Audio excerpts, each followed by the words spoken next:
Well, during our debate special on Wednesday night, we spoke to Pulitzer Prize-winning historian Eric Foner of Columbia University and with Eddie Glaude, chair of the Department of African American Studies at Princeton University. Nermeen Sheikh began by asking Professor Foner a question. Well, one of the reasons, just to bring in Professor Eric Foner, that this election season has been so extraordinary, as many people have pointed out, has to do with the rise of a candidate like Donald Trump. So as an American historian, Professor Foner, could you explain what you think accounts for this extraordinary rise? Well, you know, looking at history, I think Trump is almost a combination of a number of figures, both in our history and abroad. There's no individual predecessor to Trump, really, but there are precedents, and he didn't just come out of the blue. You might say he's a combination of George Wallace, who really was the first to show how white resentment against the gains of the civil rights movement, overt racism, could be really mobilized in a modern campaign and be pretty successful, not only in the South, but he did very well in primaries in Michigan and other states like that. But Wallace was not really talking about the economic issues that Trump is. You might throw into the hopper Ross Perot in 1992, who is the model of the sort of businessman who had no political experience and came in with that as his selling point. You know, nobody can bribe me. I'm a billionaire, and you know, I can fix things. I know how to get things done. But Perot was also the guy who introduced trade into the political dialogue. Perot was the first one to say, we are losing jobs because of these trade agreements. Trump, of course, has picked that up. But on the more personal element and the really, you know, wilder element of Trump, you have to go to a guy like Berlusconi, maybe, in Italy, who also had this kind of sexual element to his appeal with his going to sex clubs and parties with young prostitutes and you know, kind of reveled in this. And I think many of his supporters thought that was pretty cool, as the male supporters, let us say, as many of Trump's male supporters don't seem to be pretty bothered by all the revelations that have come out. So there are precedents, but you put them all together, and as was said, it's a kind of oddball election, no question about it. So, Professor Eddie Glaude, you know, this election, tonight's debates come as both Clinton and Trump are among the most unpopular candidates, I mean, in decades in American history. And younger voters are reportedly especially dismayed by the state of the race. A recent survey, which was reported in the BBC, found that many younger voters would rather see a giant meteor destroy the Earth than vote for either Hillary Clinton or Donald Trump. So, Professor Eddie Glaude, can you talk about that? First, what Springsteen said about Trump's appeal, and then where young voters stand today in this race? Well, really quickly, I want us to be very careful in terms of how we characterize Trump. We try to characterize him in this way, and I think, for the most part, Bruce Springsteen is right. But we're describing him in such a way that it almost distances him from what the Republican Party has been doing for decades.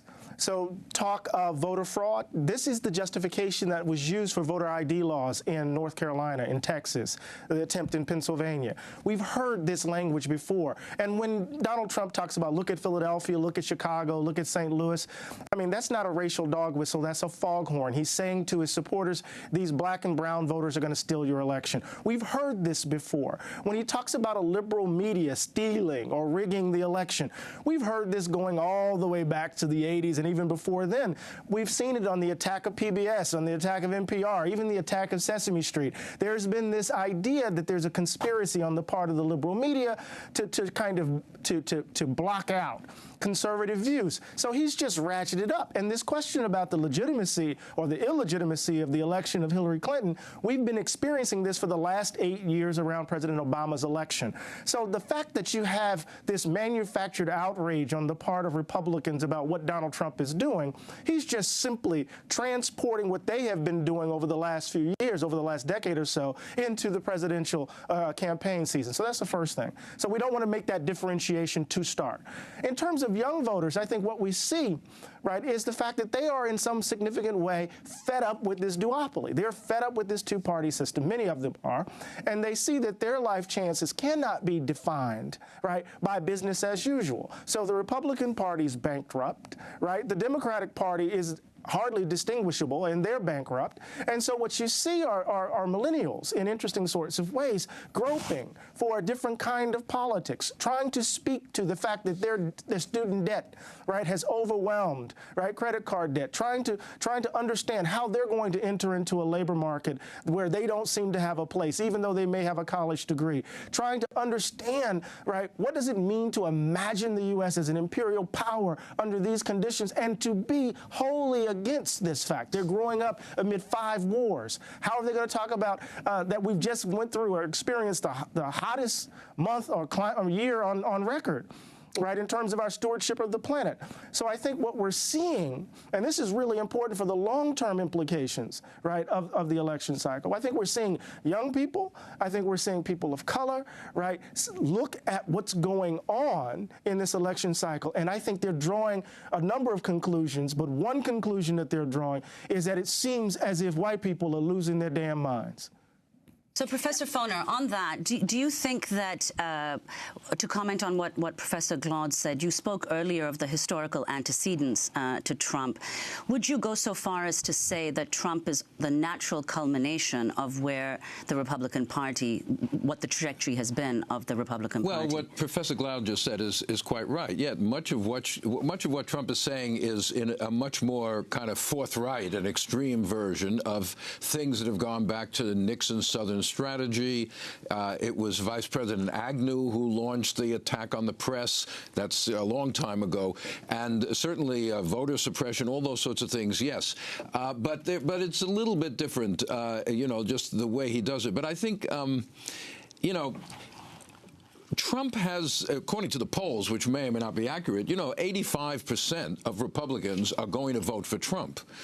So he is, in many ways, a mainstream Republican candidate, even though he's a little more, you know, the way he goes about it is not quite the same as, let us say, Jeb Bush or someone like that in the language he uses.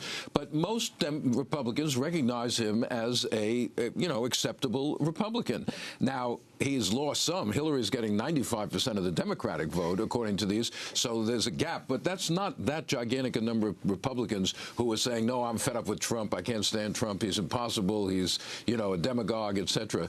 So, yes, Trump is the logical conclusion of a lot of things the Republican Party has been doing.